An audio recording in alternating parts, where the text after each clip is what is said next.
Olá, Piracicaba, olá, região. Estamos dando início a mais um programa Piracicaba em Destaque.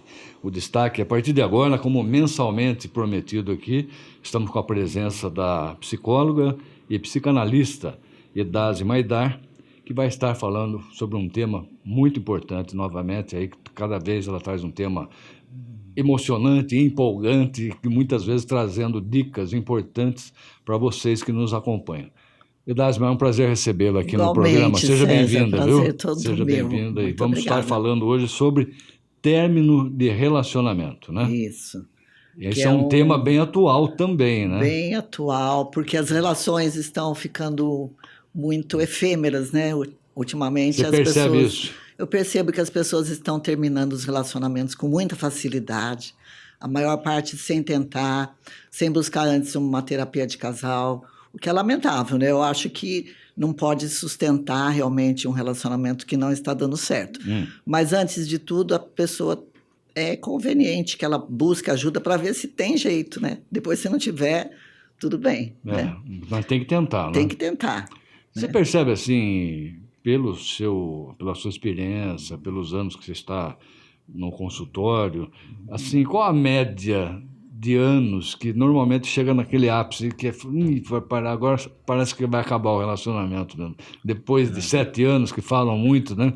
É, Tem datas assim ou isso é mito? eu estou observando assim que Ah, o período mais crítico o são mais os crítico, esse? 2 primeiros anos. Isso. Agora, depois, quando as relações ficam bem longas também, alguns casais têm dificuldade de sustentar isso, né? Mas vamos ao Mas termo, vamos então. lá. Término de E quais os relacionamento. sentimentos para a pessoa que está passando por isso, né? E quais os Deve sentimentos, ser né? algo assim muito interessante o que passa pela cabeça, né, dos dois, tanto o homem como a mulher, né, Sim. terminando um relacionamento, né? E a neurociência já provou, e os estudos É, de psicologia também, César, é. que é uma das maiores dores e que o próprio cérebro, né, ele processa essa dor do mesmo lado que processa para quem perde um ente querido, para quem sofreu uma situação traumática. Olha como que é. Está entre as 3 maiores dores que o ser humano atravessa na vida, que é o término de Pode ser relacionamento. considerado um luto, então.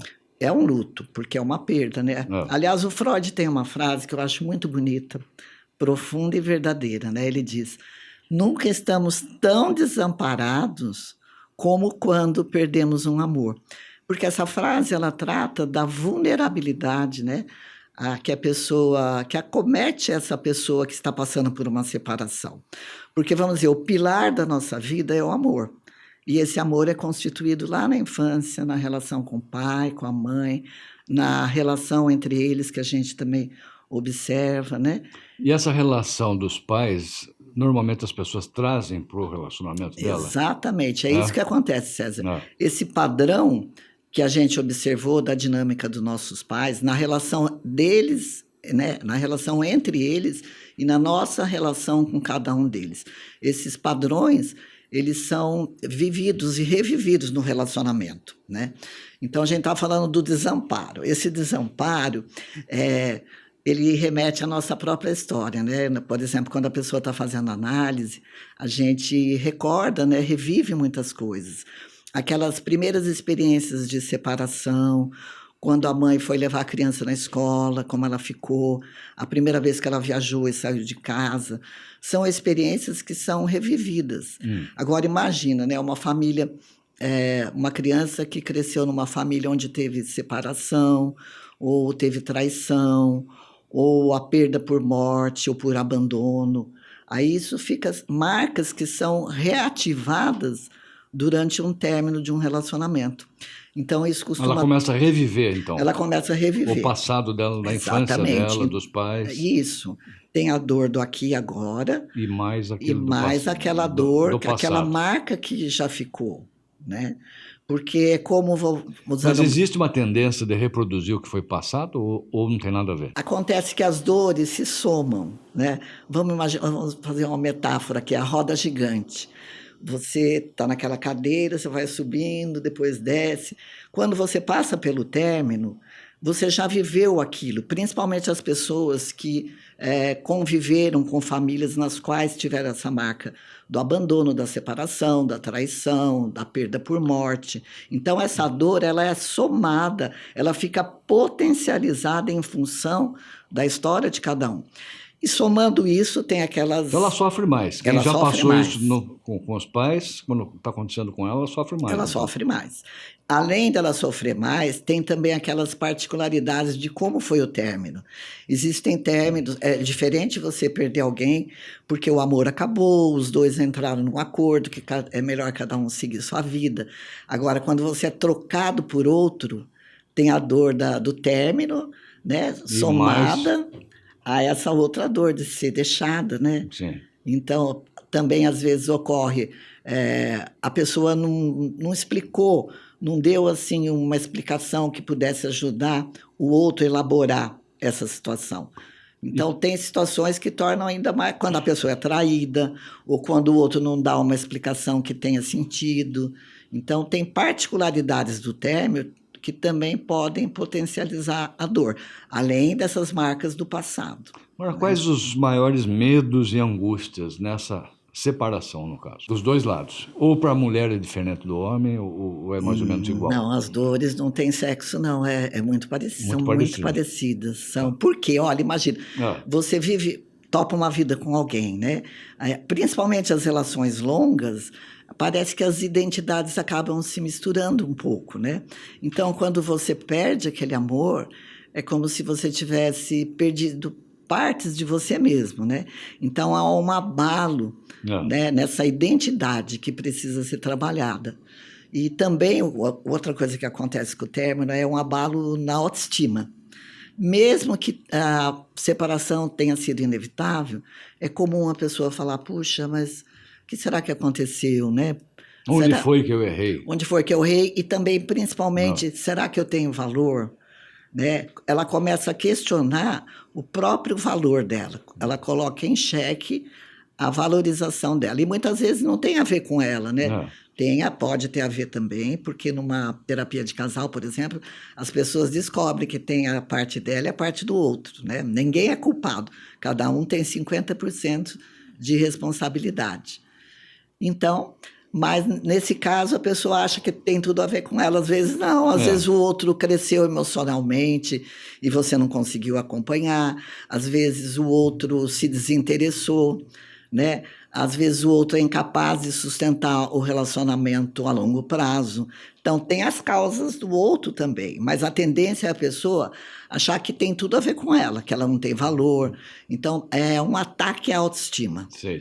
Agora, me diga uma coisa, o grau assim, de dificuldade para enfrentar isso muda muito de pessoa para pessoa, né? Muda, como a gente viu, né, César, em função da história de vida e das particularidades que acompanharam o término. Sim, cada um vai ter uma reação diferente, então, e a sua dificuldade. E aí que entra a terapia, né, Edésima? Então, a importância da terapia. A importância da terapia, porque por que entra a terapia? Porque é muito comum, nesse momento, muitos medos, as dores ficam muito acentuadas, né? Então a pessoa começa a se interrogar. Será que eu vou ficar sozinho para sempre? Será que eu vou encontrar outro que me ame? Né?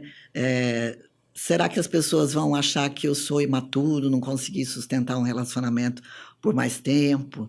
Né? Será que eu vou repetir os mesmos erros?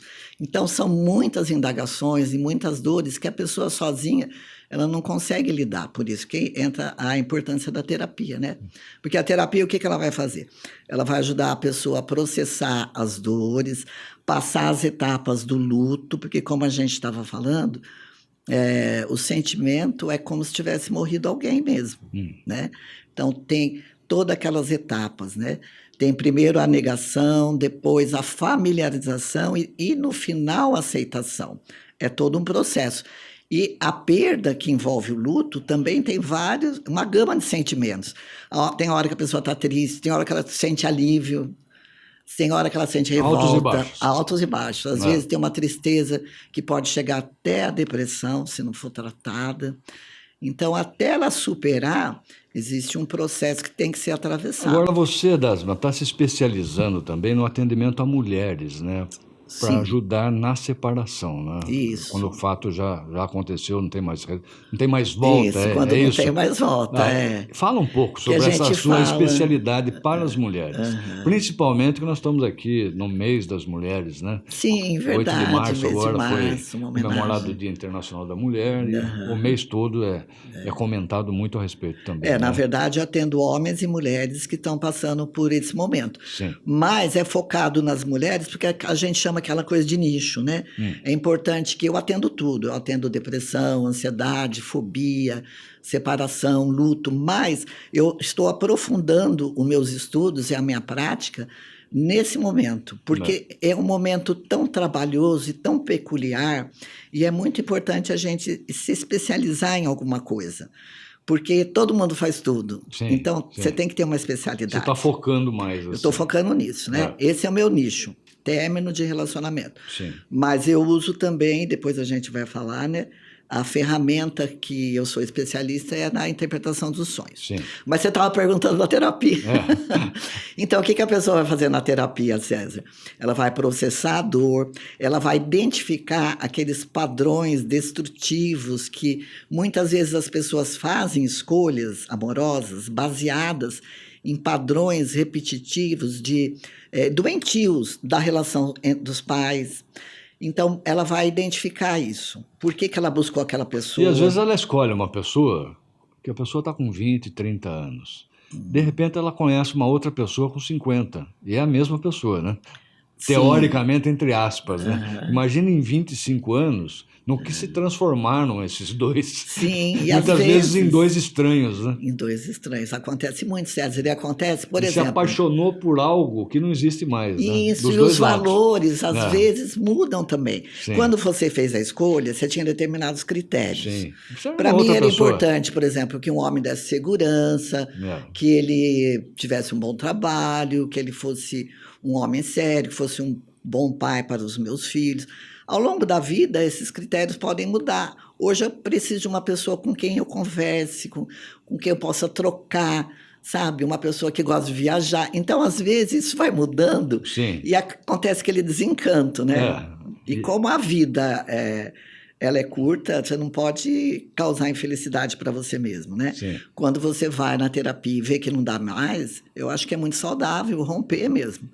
Agora vamos falar da sua outra especialidade. Você tem algum exemplo aí, porque sua especialidade é em sonhos, né, Erasma? Você tem algum exemplo de alguma paciente, né, sem citar nomes, óbvio, né? Mas como exemplo que você possa estar ilustrando aqui para a gente.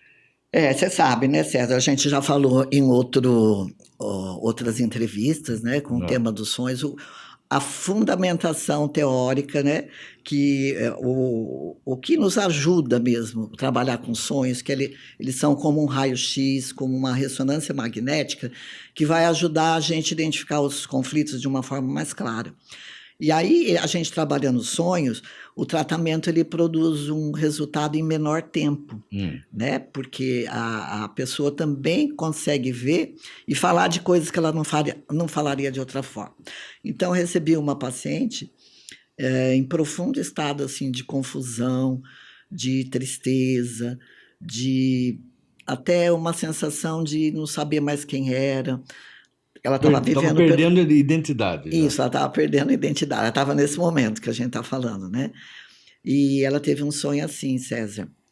Ela estava andando por uma cidade desconhecida.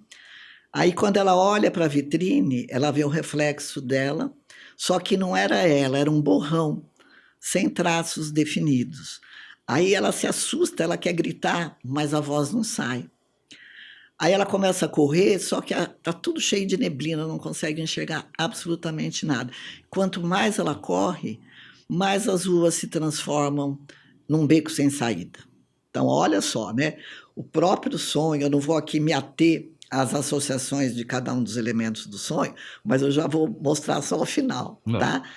Então, e esse sonho denuncia, né? O quanto ela estava se sentindo sem identidade própria, uma confusão na identidade, né? A imagem do espelho não refletia Ela. Sim. Ela quer gritar e isso ela associou com a dificuldade dela expressar. Era uma dor tão intensa que ela não conseguia colocar em palavras, não conseguia colocar para fora essa dor. Até para o próprio analista teve um tempo para ela conseguir fazer isso, né? E aí a gente foi trabalhando o quê? A redefinição da identidade, a reconstrução da autoestima e ajudá-la a se sentir feliz, a ter uma certa autonomia e encontrar sentido e propósito na vida sem estar necessariamente ligada a outra pessoa. Então, no final do tratamento, ela teve um sonho que ela estava caminhando e ela se lembra do contato dos pés dela com a grama e ela avista ao longe uma trilha e ela consegue olhar também o horizonte. Então, esse sonho, os elementos desse sonho acabaram sinalizando Já para tudo ela. mais claro, Tudo mais sem claro. neblina. Ela se lembra dos raios de sol batendo Olha no que rosto bonito, dela, bonito né? isso. Então, você vê que as imagens, né? Claro que teve um trabalho, eu não cheguei e falei para ela. Sim. A gente tem que colocar o inconsciente do paciente em movimento para que essa verdade atinja ele. Aí, então, esse sonho sinalizou o quê? Que ela já estava em contato mais com a realidade, ela estava pisando no chão, ela lembra da expressão dela serena e ela vê aquela trilha com caminho. Então, ela já estava vendo uma rota possível para a vida dela, ela se encontrando com ela mesma, independente de estar ligada a alguém. Porque existe um momento no término do relacionamento também, são defesas que a pessoa usa, né, para amenizar aquele abalo que teve no ego, né? Então ela tem tendência assim a procurar outras pessoas, mas se ela não passar pelo luto, ela não está preparada. Então é muito comum a pessoa às vezes tirar alguém do baú, deixa eu lembrar daquela pessoa que gostava de mim, porque o ego fica abalado e ela quer se assegurar de que ainda ela é desejável por alguém. Ela vai buscar lá no Ela vai passado buscar, alguma coisa. e às vezes no presente também, e muito, né? Para cobrir, porque ela está negando a dor. Mas essas relações dificilmente dão certo, porque se ela não fizer o atravessamento... É só para tapar um buraco ali. Só para tapar o buraco. Outro risco que acontece, que é um erro também, que as pessoas no término elas costumam idealizar. Mas era tão bom. Elas esquecem de focar nas razões que levaram ao término. Então tem que ter um olhar bem realista para poder lidar com isso, né? E aí a pessoa, no decorrer da terapia, ela vai adquirindo essa autonomia, ela vai encontrando um propósito para a vida dela e um sentido para a vida, porque muitas vezes o término, ele mexe até com, parece que a vida fica sem graça, não tem por que viver sem aquela pessoa. Então é todo um trabalho de reconstrução, tijolinho por tijolinho. Deixa o contato, então, para quem está passando por isso, de repente, quer uma consulta com você. Onde é que ela te acha? Então, o meu telefone é 996-83... Estamos colocando aqui embaixo. 3017. De novo, por favor. 996-83-3017. Legal. Deixa algumas dicas, então, para quem está passando por esse momento, né? É sempre bom. Às vezes a pessoa está em casa ali, passando uma dificuldade, escuta alguma coisa que você possa estar colaborando para amenizar um pouco essa situação. Isso. Primeira coisa, a primeira dica é não negar. Tem que ter um atravessamento da dor. A segunda, é um momento para a pessoa se reconectar com ela mesma. Às vezes, as relações amorosas mais longas, a pessoa acaba deixando muitas coisas para trás, sonhos que ela tinha, desejo de fazer alguma coisa. Então, esse é um momento de se reconectar com aquilo que pode dar prazer para ela, né? Outra dica importante é não procurar substituir uma pessoa pela outra, pelo menos nesse momento do luto, né? Deixar para mais para frente. Vivenciar o luto mesmo. Vivenciar o luto, tem que passar por luto. Para poder ter o crescimento interno. Isso, ela pode até se envolver com outras pessoas, mas não num nível assim profundo, porque não é esse o momento. Certo. Então, a pessoa que estiver passando por essa dor, é importante que ela saiba que existe uma maneira de superar, né? Que é importante atravessar por essa dor, que procurar ajuda é um sinal de coragem, é um sinal de autorrespeito, e a transformação acontece quando ela toma essa iniciativa. Conversei com a psicóloga e psicanalista Edásima Aidar. Edásima, obrigado mais uma vez que agradeço, por ter vindo César, aqui, a trazendo esse tema. oportunidade. Com certeza acabou ajudando muitas pessoas que estão nos acompanhando, viu? Eu que Forte agradeço. abraço. Obrigada, César. Pessoal, nós vamos para um pequeno intervalo comercial e voltamos daqui a pouquinho com mais novidades aqui no Piracicaba em Destaque.